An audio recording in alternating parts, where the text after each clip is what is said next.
Kaya yan. So, pero tomorrow, mag-vlog ako. I'll try my best mag-vlog tomorrow. Mama. Si Mama. Naglabas sila kanina.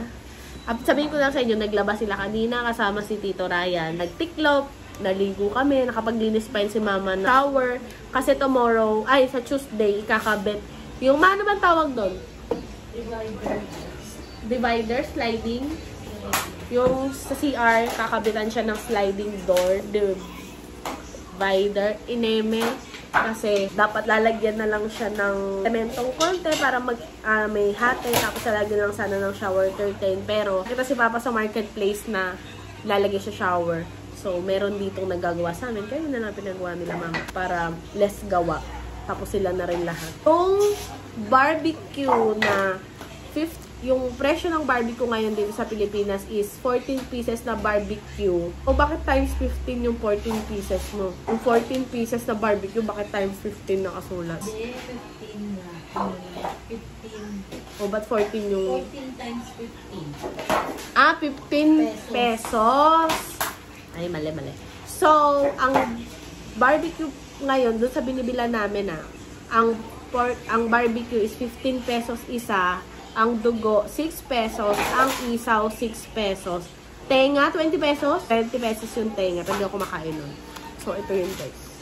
Kaya ang presyo ngayon dito sa Pilipinas. Pero, syempre, dahil galing tayo sa Japan, kahit mababa yung palit, kung ikukumpara mo lahat ng nabibili mo doon sa Japan, mura pa rin dito. Mama, sa mga Greenwich, okay din yung presyo. Nawa, anong oras na daw? Kapatid, oy, iligpit mo na daw yung Lego mo. Daka, Mama, not listening, Nanda yung ate.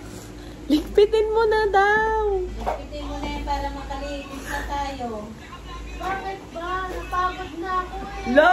Mama, reklamo. Ano naman, Reklamo. Huwag mong subuhin kay Mama ko. Stop that, stop that. Sabi si ate, ako sinubo. Sige na, stop that. Nung nakaraan, uminom ako nung gamot ko for allergy na sipon ko. Sinaramdaman ko na parang sinisipon ako, so uminom ako nung panggabi. So, habang natutulog, sumasakit na yung lalamunan ko. Sobrang na-dry naman niya yung aking nose and throat. Ayan, simula nun inubo ko. Tapos yung electric fan pa dun sa kwarto namin. Dahil tabi-tabi kami nila Mama natutulog. Wait, pa nandun. Diyan kami natutulog lahat. Kasi, yung kwarto ko ganyan ng sitwasyon. Diba? Kaya hindi ako nakakatulog dito. Electric fan namin. Kita nyo ganyan kalapit. Tapos dito ako nakahiga. Diba? So, ang nangyari, natuyot yung lalamunan ko. Inubo ko. Nandun ako sa salon ng pinsan ko. Kasi yung ubo ko with matching plema.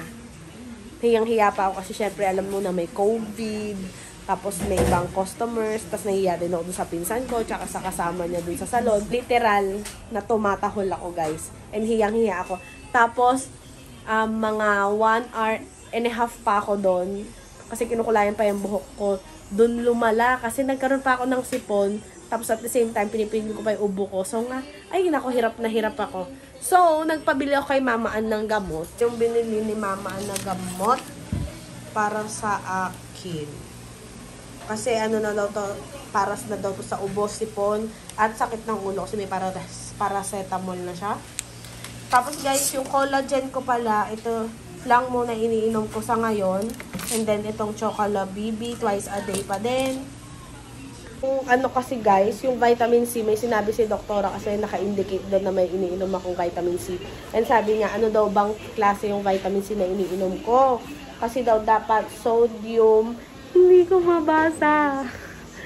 Ayan, sodium, ganitong vitamin C daw yung maganda.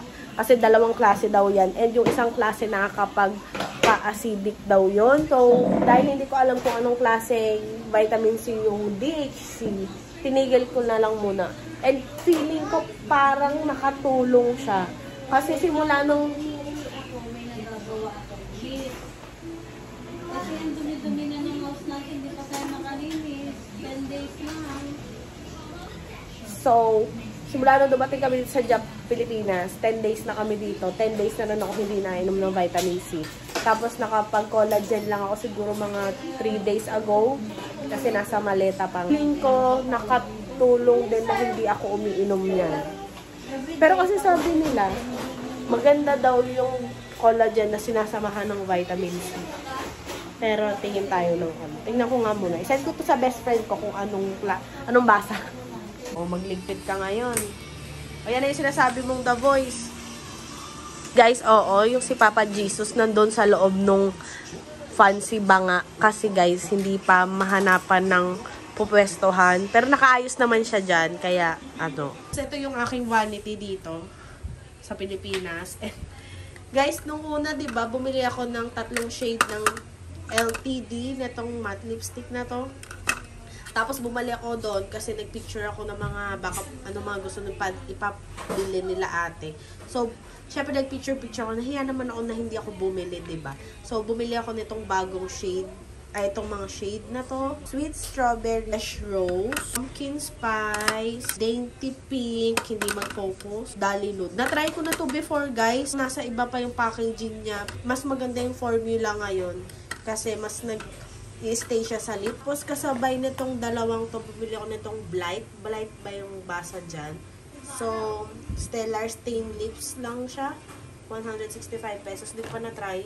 Ito is 200 pesos. And sobrang sulit, guys. Kasi sa Japan, usually ang presyo ng mga lipsticks, 1,200, 1,500. So, mas 2-3 na yung mabibili ko ng pera para ng yen para dito. Ano daw. Tapos bumili din pala ako netong Belo Acne Pro na to na hindi ko pa siya tinatry, guys. Kasi may nakabukas pa ako nito. And napapansin ko lang, guys, kita nyo ba ako? Yung salamin ko matagal na to. Ang napapansin ko lang, guys, kapag nagmumuni-muni, kapag flat na yung pimple ko, tapos nilagyan ko pa neto, parang nabubuhay siya ulit. Kasi itong nandito sa may baba ko. Kung nakaraan flat na yan, ay well, almost flat na. Tapos nung nilagyan ko neto, parang nabuhay siya. Kaya, hindi ko muna nilalagyan. Inaano ko muna, na aloe vera gel lang muna. Tapos, ito guys, nga pala, i-edit ko pa yung vlog, yung video ko about this. Gusto ko to guys. Hair removal and recommend to ni Tita Mel. Sobrang worth it to guys. Sa presyo niyang $5.99, sobrang worth it niya. The first time ako ay nag-shave ng aking legs. Sa buong buhay ko, ngayon lang ako na hairless dito.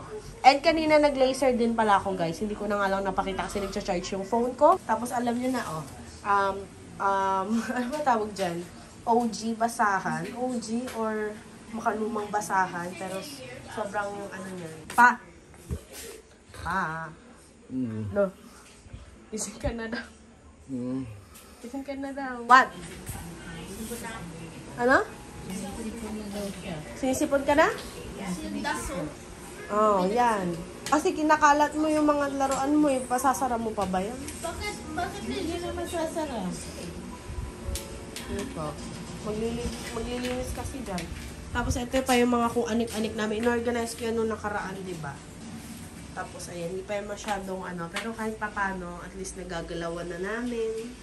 Alam na namin kung saan kukunin yung mga dapat kunin. Dito naman, sa kwarto ni kuya ko, ano dyan? Yung cabinet ko, maayos na yan, guys. Gusto ba makita? Madadagdagan pa yan. Ito, binili ko siya Shopee. Ayan, meron pa palang tissue dyan. Titipid daw sa tissue. Tapos, ayan, napunasan ko na rin to. So, kapag naglinis kami, hello sa salamin. Pag naglinis kami dito, kasi maglilinis kami ng buong bahay, pupunasan na lang dito is yung labas kasi nalinis ko na itong loob. Okay na ako dyan. Ito mga straightener ko na to. Hindi ko alam kung pwede ko to ibenta dito kasi bibilis pa pala to. Kasi diba yung saksakan niya. Ito hindi ko alam kung ano naman nito. Damit niya naman pala. So, na-organize ko na to kahit pa paano. Well, nagtapon ako ng mga expired and mga opened na cosmetics or kung anik-anik. Tapos, ayan, meron kaming pang-BP. Tapos, itong CCTV hindi pa rin nagagawa. Tapos, ito, school supplies ni Wawa. May extra notebooks pa siya dyan. Na hindi ko na mabuksan. Pero nakaayos na yan kahit papano. Tapos, ito, mga stocks, kung anik-anik. And guys, bata pa ako. Meron na kami nito. Amin na to. Sa bahay ni Lola Lilian. Kay Lola Lili ko to. Dati-rate yung kami magpipinsan, isang ganito, isang drawer lang. Kasi syempre maliliit pa kami. Tapos habang sa lumaki kami ng lumaki, ito yung naging ano namin ni Ate Pau. Hati kami, parang tag-isa kami dito sa taas, tapos tag-dalawa kami. Yan lang yung damit namin nun. Ganyan lang karami. Pero now, ito dito na yan sa probinsya binili. This one, ito yata dito ko naabutan ko na yan dito. Ano to? Wow. Yung mga, ginagamit pala ni Mama to. And guys, sobrang bango netong Dolce & Gabbana na to guys. Sobrang bango niyan. And ito ang favorite scent ni Mama na Dior. Pag naamoy ko to, naalala ko yung mga panahon na umuwi si Mama galing Japan pag nagbabakasyon sa Pilipinas. Ayan yung scent talaga ni Mama. Tapos nagagamit din si Mama nito. Siyempre. Tapos ito, gustong-gusto to ni Mama ang sunstick na to. Buti na lang may dala akong bagong ganito. So, ibibigay natin yan kay Mother. Kasi gusto niya to dahil nga powdery lang. And ito, gustong-gusto rin ni Mama tong lipstick na to. Dusky Rose. And ito, inarbor sa akin ng Mama tong Phenomenal Matte Liquid Lipstick ng Vice Cosmetics in the shade Hanache. Gusto ni Mama yan. Pero hindi niya full on nilalagay. Parang konti lang para magkaroon lang siya ng tint or something. Tapos ito guys, maganda tong Wish Care and Color na to ng Nivea. Kasi meron ka ng lip care. Tapos may shade pa. And ang ganda ng shade na to. Tapos ito si Mama Ibi na blush on the brown. And ito, ginagamit nga ni Mama yan. Tapos ito guys, binili ko lang to online sa Japan eh. And yan yung kanyang makeup. Marami pa makeup dito si Mama. O tingnan nyo, diba? Nawawala itong mga ganito ko eh. Mga lipstick ko eh. Parang kami ng mga bet ni Mamang shade, yung mga ganyan. Yung lip tint na to, inarbor niya sa binili ko to dun sa kay ate ko sa Japan. Tapos kita nyo, oh, binili ko ng brow gel. Ayaw gamitin. Brow mascara pala. Tapos ano na naman to? Loose powder ng Avon. Ang tagal na nito. Tapos si Mama pala gumagamit ng Fairy Skin nung nakaraan. Binilang ko nga siya ngayon eh. Pero okay na rin niya para ma-stock si Mama. Parto ko guys, nagaganyan na yung kulay ng pintura. Ewan ko kung bakit. Dito lang naman sa mga kwarto namin na bagong pintura. Diyan sa taas okay naman. Ewan ko ba? Ay, poke mo. Ay, alam namin. Hotdog sa akin cheese dog. May malanggam naman talaga dyan pa konti-konti. Kasi dito ang aming mini pantry. May yung tinitingnan. Yeah, ayan. Kaya, attention ka wala. Tapos may, alin? Kailangan tinitingnan. Yeah. Tapos may mga kasama siyang plato dyan. Then, itong mga to, mga bagong kung anig-anig. Nga, Mama, nag-alap ka ng gunting na karaan. Dahil mo yung gunting, yung tatlong bago. Yan, kadadatid ka. Ano ko lang yan. Dito, ulan pa nakaayos. So, hindi pa na rin na. Pwede na. Kasi makikita mo na yung nakaayos mo. Tapos dito. Dito. Wow, may pa Jollibee. Alam mo, pag may bata kayo eh. Pag ganyan. Tapos may pa ganyan dyan. Taxstone. Kung anik-anik dyan. Tapos may mga pagkain pa rin at inumin. Dami palang inumin dito eh. Pero meron pa kasi, ayan. Ayan. Sa mga vlog lang dito sa Pinas ko, nakikita itong Dutch milk na to. Pero dahil hindi naman ako umiinom ng Dutch milk, so hindi ko siya masyadong pinapansin. Pero na, natuwa ako na nakahawak ako ng ganito na sa vlogs ko lang nakikita. And guys, masarap tong Magnolia chocolate na yan. Masarap yan. Tapos itong Milo, hindi ko pa natikman, pero syempre may Chucky tayo dyan. Meron tayong Zesto, mango, favorite ko yan, tapos orange kay Noah. Tapos ito Yakult. Tapos ayan, sarap. Tapos may lalagyan tayo ng itlog, may KitKat na melon, ewan ko sino kumain yun. Tapos may mga bukas dito kung ano-ano. Tapos may Royce pa ako dyan, tapos yung moching nabili ko sa duty free masarap. Tapos itong mga to nung sa take out kasi to bibigay na lang yan sa manok. Kasi hindi ko alam kung ano yung mga nandyan. May chichirya dyan, hindi ko alam kung bakit. Tapos meron palang mangga dito. And kainin natin yun yan.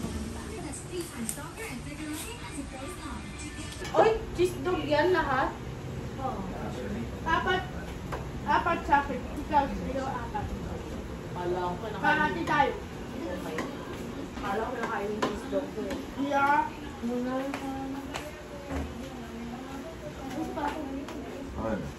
Tada! Ano iniihaw mo dyan? Ay, niluluto mo. Manok? Ang gagawin dito? Jolly Spaghetti! Nawa-open mo nga. Kaya mo yan. Ang lakas. Ang yabang nung nanay. First time ko siya nakita nagbukas ng ganyan kagabi nung nandito si Best Dayan. Tapos akala ko nagpapakitang gilas siya. Tapos sabi ni Papa marunong daw. Lakas ng amoy Jollibee, no, pa? Nanunuot yung amoy, no?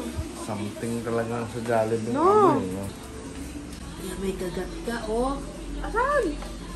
Bakit gumagamit ka nito? Huwag ka nang gumanyan. May sisipon ako eh. Nakakapag-wiyo na siya. Happy ka na? Napipikon ka naman.